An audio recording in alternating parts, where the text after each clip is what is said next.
Hello there. Welcome to Just the Discs. We talk about Blu-rays here from all kinds of boutique labels from all over the world.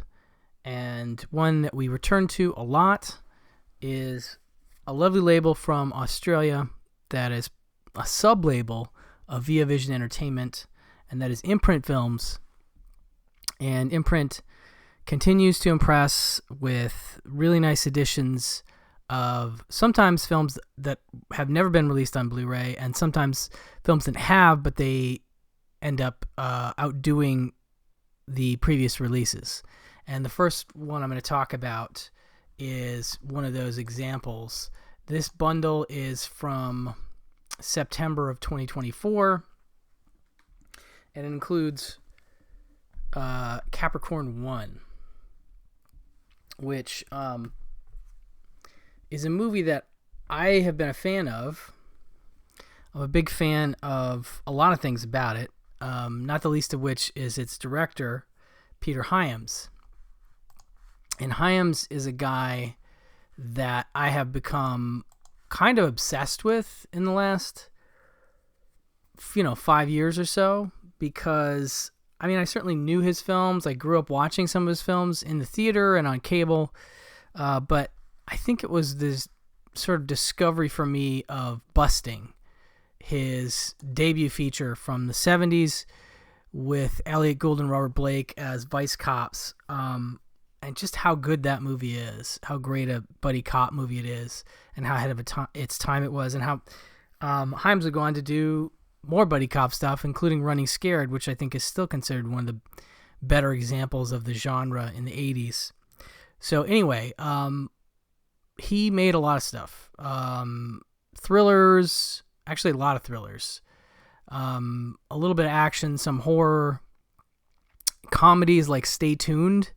He was all over the place. But Capricorn I is fascinating because it's dealing with some conspiracy theories and things that can easily tie into the paranoid cycle of 1970s films that were happening around this time. And it's funny because I always talk about how that was such a thing, and you use examples like the Pakula trilogy of Clute, Parallax View, and All the President's Men as like the towering examples of this movement in the 70s, which is stemmed off of post-Vietnam, Watergate, realizing the government is most definitely not a law-abiding entity in some ways, and just making people mistrustful, and in a lot of ways I think influenced this movement. But I often leave off a lot of movies when I talk about those three because there were so many, and Capricorn I is a really great example of that kind of movie that was happening in the 70s. So it's a fascinating film. It's got a really strong cast, including Elliot Gould, James Brolin, Brenda Vaccaro, Sam Waterston, O.J. Simpson, Hal Holbrook, Karen Black, Telly Savalas, David Huddleston, the original dude, David Doyle from Charlie's Angels, who's really grumpy in this and pretty funny. And there's a lot of other folks in here as well. But the idea is that in order to protect the reputation of the American space program, a team of NASA administrators turned the first Mars mission into a phony Mars landing. Under the threat of harm to their families, the astronauts play their part in the deception on a stage set in a deserted military base. But some things happen, and the astronauts are not sure that they're going to survive, that they may be taken out by some higher-ups, and so it becomes a paranoid thriller from their point of view. They are James Brolin, Sam Waterston, and O.J. Simpson. And Elliot Gould plays a reporter who's investigating sort of what's happening and noticing some odd patterns. a friend of his disappears completely. His apartment is wiped, and now a new person lives there, and just all kinds of interesting, scary stuff that is really in line with parallax view and things like that. And it's a really interesting story, well told, with like I said, a great cast. A last act appearance by Telly Savalas, Karen Black, doing a nice job here too. But I do just love the way it portrays this sort of scary, government is not so good, government is not here to protect you, government is here to protect its own interests and the interests of national security and such. Because the idea is that the Mars landing, if it fails, would be a huge blow to the United States versus the Soviets at the time. And so they can't fail, and that's why they decide they need to do this broadcast thing, and so it's very complicated. Holbrook is one of the higher-ups in NASA that's involved, and but yeah, I really enjoyed this rewatch of it, and this set is pretty neat because it is one of those sets that's doing some things in terms of it has extras that are nice. So it's one of the double boxes. I love these very nicely designed imprint boxes. And it is a 2-disc set. Okay, so you've got 2 in here. And so your first disc is your theatrical cut. It just says 1080p high definition presentation of theatrical cut. Audio commentary by director Hyams, which I feel like I've heard from a previous Blu-ray somewhere, but I really enjoy his commentaries.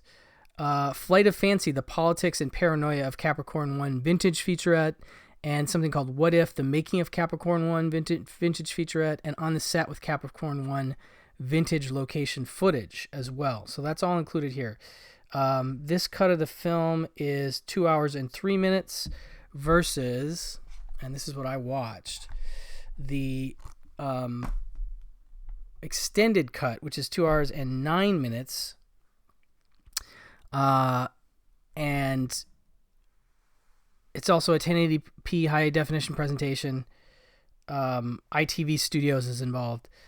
Audio commentary by film historian, filmmaker Daniel Creamer, and screenwriter Dan Waters, which is cool. I love when Dan Waters is involved in a commentary. He's one of the funniest humans ever, and if you ever meet him, you'll know what I mean.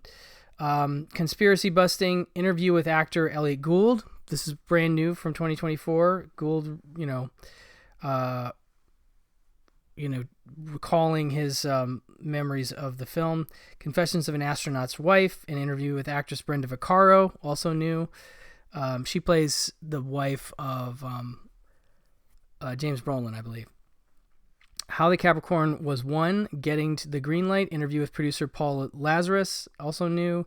And Lady of Wondrous Abandon, Remembering the Incomparable Karen Black, from 2013. So a little mini doc there. And Orchestrating a Conspiracy, movie music guru Daniel Schweiger on the Capricorn I score.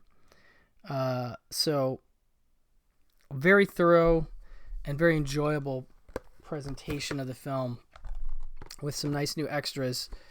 Yeah, I'm all for it. I'm all for more 70s paranoia and Peter Hyams Blu-rays in general, so that's a good one. Next we have another double disc set for a movie I haven't had a chance to check out yet, but I've been curious about for some time. It's got an incredible cast. It's called Voyage of the Damned, and it is directed by Stuart Rosenberg, who did things like Cool Hand Luke and the Amityville Horror, Pope of Greenwich Village, The Laughing Policeman, I'm a big fan of. So anyway, he directed, and this cast is just incredible. I'll give a brief synopsis of it, and this one's been on Blu-ray before, as has Capricorn I, but It says, based on a true story, that this big-budget epic drama from director Stuart Rosenberg follows the story of the ocean liner St. Louis in 1939, transporting Jewish refugees. Featuring an all-star transatlantic cast, including Faye Dunaway, Max von Sydow, Oscar Werner, Malcolm McDowell, Orson Welles, James Mason, Lee Grant, Jose Ferrer, and Catherine Ross, who won a Golden Globe for her Best Supporting Actress for her performance in the film. 937 German Jewish refugees are seeking haven from the atrocities of their homeland, only to discover that their escape has been set up as an exercise in Nazi propaganda. This limited edition 2-disc hardbox includes a bonus disc with a brand new interview with actor Malcolm McDowell, new audio commentaries, and a rarely seen 3-hour extended version of the film in standard def. So we're getting, again, 2 versions of the film in this set. Same kind of box. So here is our first disc. And it just says 1080p high definition presentation. Audio commentary by cinema author and critic Matthew Asprey Gear. That's the only feature on this disc.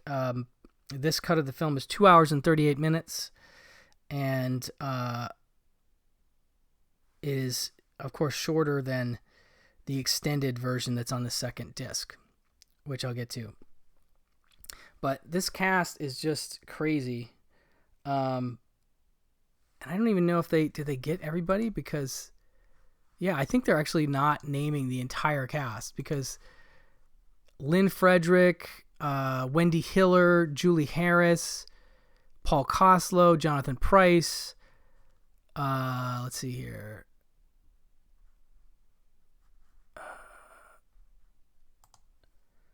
Fernando Rey, Ben Gazzara, Sam Wanamaker.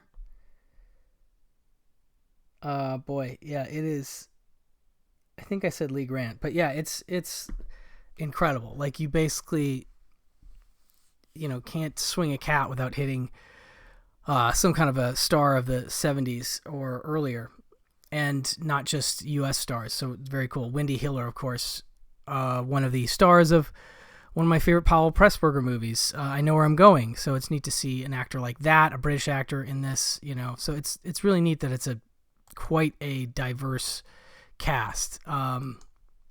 So anyway, so that's the first disc. Okay, so then we have this second disc, which has the 182-minute extended version of the film in standard def, an audio commentary on the extended version by film story and filmmaker Daniel Creamer, and movie memories, career interview with cinematographer Billy Williams, and the crowd around the concierge interview with actor Malcolm McDowell. That's the new Malcolm McDowell interview. So, a lot of these actors are no longer with us, so it's a little difficult to get interviews with those folks, but it is nice that Malcolm McDowell is still with us and he can talk about his memories of it. But yeah, definitely a movie that is one of those all-star cast 70s movies that I've just meant to see for years. I actually own this is another ITV Studios, disc that I have, like Capricorn I, or maybe I can't remember where it is actually. Maybe it's a Shout Factory disc. Anyway, I haven't watched it yet. I'm excited to watch it. This set looks great. That extended version sounds great. So definitely psyched about that. Also excited about this. Now this is the new Tales of Adventure Collection 4. So big it won't stay on my stand, but you can see this is a really exciting one because it's dealing with a lot of older serials and stuff that I will get into here. But a very nice big old box set, 4-disc or 4 Blu-ray case set. And we'll go through these one at a time. So we'll start with King of the Rocket Men from 1949. There's a lot of these serials that like I've heard of and I have an awareness of, but I don't I haven't seen them. So exciting stuff that, and the serial format is a really neat one that, television would borrow a lot from, because it was all about the cliffhanger, all about leaving people with something that they want, that they need to figure out, like, oh no, how is such and such going to survive, or what's going to happen each week. So you come back to the theater and see these, and get excited about them as much as you would, especially if you're a young person, for the features. So anyway, King of Rocketmen is a worldwide first on Blu-ray, and the little note here about this whole set, from the golden age of Republic serials, get set for atomic tales of invading aliens, invisible soldiers, mad scientists, and evil geniuses, one episode at a time. The forerunner of today's serialized television dramas, these weekly cliffhanger dramas kept cinemagoers returning for the next installment with high production values and superb special effects by Howard and Theodore Lydecker, loaded with brand new special features, including audio commentaries, video essays, plus a new 2024 feature documentary, pulse-pounding excitement inside the sci-fi serials of Republic Pictures, looking at the history and legacy of Republic 40s and 50s sci-fi serials. Okay, so King of the Rocketmen, 1949. One by one, a group of atomic researchers are being decimated by a remote control. The survivors suspect that the villain, calling himself Dr. Vulcan, is one of their members with a scheme to claim all of their inventions for his own. This artwork looks familiar to me because it's very much like The Rocketeer, and clearly a huge influence on The Rocketeer. You've got a guy in a mask and a rocket pack, 100%. So this is 12 chapters, 1080p high definition, new audio commentary on select chapters by Heath Holland from Serial at Midnight, podcast and YouTube channel. Big fan of Heath, friend of mine, and very excited to see him get more and more involved in the commentary game. This is by far not his first rodeo. He's been at this a bit now, but it's very exciting each time I see him pop up. Lost Planet Airmen, 1080p high definition presentation of the feature film version of the serial. So you can watch that sort of edited version as opposed to the 12 chapters. New Across the Stratosphere video essay by film historian Philippa Berry. That's from this year. 2 hours, 48 minutes approximately, and these are 133 to 1, of course. But very exciting Blu-ray debut for that. But also included on this is Flying Discman from Mars, which is from 1950. And when a scientist uses his atomic ray to bring down a strange flying ship, the alien inside offers to help him accelerate his weapons research so they can unify Earth under Martian supreme dictator. Also, this stuff is hugely influential on not just 70s and 80s films and television, obviously, but just sci-fi staples that you don't even realize are being influenced by these, because they were just such a big deal to the filmmakers that grew up in the 40s and 50s and ended up making films in the 70s and 80s. George Lucas has definitely acknowledged the place of serials as an influence on like Raiders of the Lost Ark and even Star Wars. So these were huge. Okay, so special features, 1080p high definition presentation of all 12 chapters, new audio commentary on selected chapters by film historian Tom Weaver, who is an old hand, an old pro, most known, I feel like, for the Universal Monsters commentaries, but he's all over the place and is very involved in genre cinema of this period. Always a good commentator. Missile Monsters, 1080p high definition presentation of the feature film version of the serial. So you have that. 2 hours, 48 minutes. So not a Blu-ray debut, but very cool to have that included as well. So it's actually 2 discs in here. Same thing goes for this. We have next up The Invisible Monster. This is from 1950 as well. Having developed a formula that, when applied to clothing, renders a person invisible, an evil genius calling himself the Phantom Ruler is bent on creating an army of invisible soldiers in his efforts to rule the planet. This is one I'm not familiar with. In fact, a few of these I'm only maybe vaguely familiar with the titles of them. 1080p high-definition presentation of all 12 chapters. New audio commentary on selected chapters by screenwriter and film historian Gary Girani. Slaves of the Invisible Monster, 1080p presentation of the feature film version of the serial. Says master contains a jump cut. This presentation is the only available source. So apparently they're aware of a little jump cut in here, but that's all that they could do in terms of the source. 2 hours, 48 minutes. Also included here is Radar Men from the Moon. That is definitely one I have heard of, from 1952. When strategic targets on Earth are being destroyed by an unknown weapon, a government security head assigns Commando Cody, he'll come up again, scientist and a man of action with a secret flying suit to investigate. 1080p high definition presentation of all 12 chapters. New audio commentary on select chapters by film historian Tom Weaver again. Retic the Moon Menace, high definition presentation of the feature film version of the serial, and something new called Going Commando, the influence of Radar Men from the Moon, video essay by Max Every. So this is one of those where you can see and hear about how this has impacted things beyond it, cinema and what have you. Okay, so let's see here. What's the other Blu-ray debut? The other Blu-ray debut we're going to get to in a minute. Okay. So this next one is Zombies of the Stratosphere from 1952.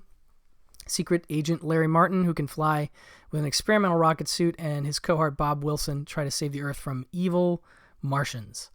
720p upscaled high-definition presentation of all 12 chapters, so not 1080, I guess. New audio commentary on select chapters by screenwriter and film historian Gary Girani. Satan's Satellites, 1080p high-definition presentation of the feature film version of the serial. 2 hours, 47 minutes, 133-1. Now, The Mysterious Dr. Satan. This, from 1940, a little earlier. Worldwide first on Blu-ray. A mad scientist plots the domination of America, and the only masked hero, the Copperhead, can stop him. Sorry, and only the masked hero. 720p upscaled high-definition presentation of all 15 chapters. New audio commentary on select chapters by screenwriter and film historian Gary Girani. Dr. Satan's Robot, standard definition presentation of the feature film version of the serial. 4 hours and 27 minutes, so this is considerably longer than some of the others. 133-1. But a Blu-ray debut, a little bit of a bummer that it's not 1080, but, you know, they did what they could. Okay, Commando Cody, Sky Marshal of the Universe. 1953, Commando Cody, the venerable Sky Marshal of the Universe, must foil the various schemes of the ruler and evil alien life form, hell-bent on taking over Earth. 1080p presentation of all 12 chapters. New pulse-pounding excitement inside the sci-fi serials of Republic Pictures feature documentary. This is 6 hours and 1 minute, so a bit longer in terms of the full running time. But yeah, so this is a really cool set for fans of serials, and I know that there are a lot of you out there, and I am just a budding fan myself, just getting started. Basically, you know, there's been some nice serial releases from Kino and some other labels over the years, but this is a really wonderful box set for a veteran to the genre, or the you know, whatever you want to call it, I guess the genre, yeah. But also maybe a nice set for somebody who's interested in getting into these kind of things. And lastly, this is not part of that bundle, but it is instead part of this Imprint Asia set for September, which also included Cliff Walker's and Ride On. But this is Brother from 2000. Directed by Japanese auteur Takeshi Kitano. He stars in it, wrote, directed, edited this bloodthirsty drama set on the crime-fueled streets of Los Angeles. Abandoned by the brotherhood of his Yakuza clan, tough guy Yamamoto is forced to leave Tokyo. He goes to Los Angeles in search of Ken, his younger half-brother. Alone and with a new identity, Yamamoto finds himself frustrated by foreign surroundings, especially since he doesn't speak the language. This is from 2000, of course. Also starring acclaimed actor Omar Epps, with a score by Joe Hisashi, who did Spirited Away. So yeah, I mean, Takeshi Kitano, was like a really big deal. I mean, he still is, certainly. But at around 2000, he does, well, late 90s, he does Hannah B, Fireworks, or is it, and then Sonatine, and he does things like Boiling Point and Violent Cop. That was back in 89. So, I mean, but I just remember him really taking hold in the era of DVD, because suddenly his films were getting DVD releases and people were seeing Violent Cop and Boiling Point, and even Seen at the Sea, which is a really beautiful, very different, non-violent film. A lot of his other films contain violence in some form or another, but yeah, Sonatine was definitely a really interesting one that I remember one of my video store cohorts was a big fan of, about an aging Yakuza tiring of gangster life, and sort of he ends up like, well, never mind. Maybe I'm thinking of Hannah B, actually. But anyway, that's neither here nor there. Yeah. But Takeshi Kitano, a fascinating actor and voice. Neat to see this one released on Blu-ray. It has, I believe, gotten a release before, but this edition includes some nice features. Audio commentary by film critic and author Mark Schilling. Inscrutable film scholar Aaron Giro on Takeshi Kitano's brother. Seen by the Sea, the life and cinema of Beat Takeshi Kitano documentary. That's very nice. A making of archival featurette, behind the scenes archival, cast and crew interviews as well. So a nice release for fans of him, and very curious what will be coming from this Asia, Imprint Asia, bundles that they're doing. This is not the first of these. These are, I think this might be the third set. So exciting stuff. Anyway, thank you so much for listening, and I will talk to you very soon. Bye-bye.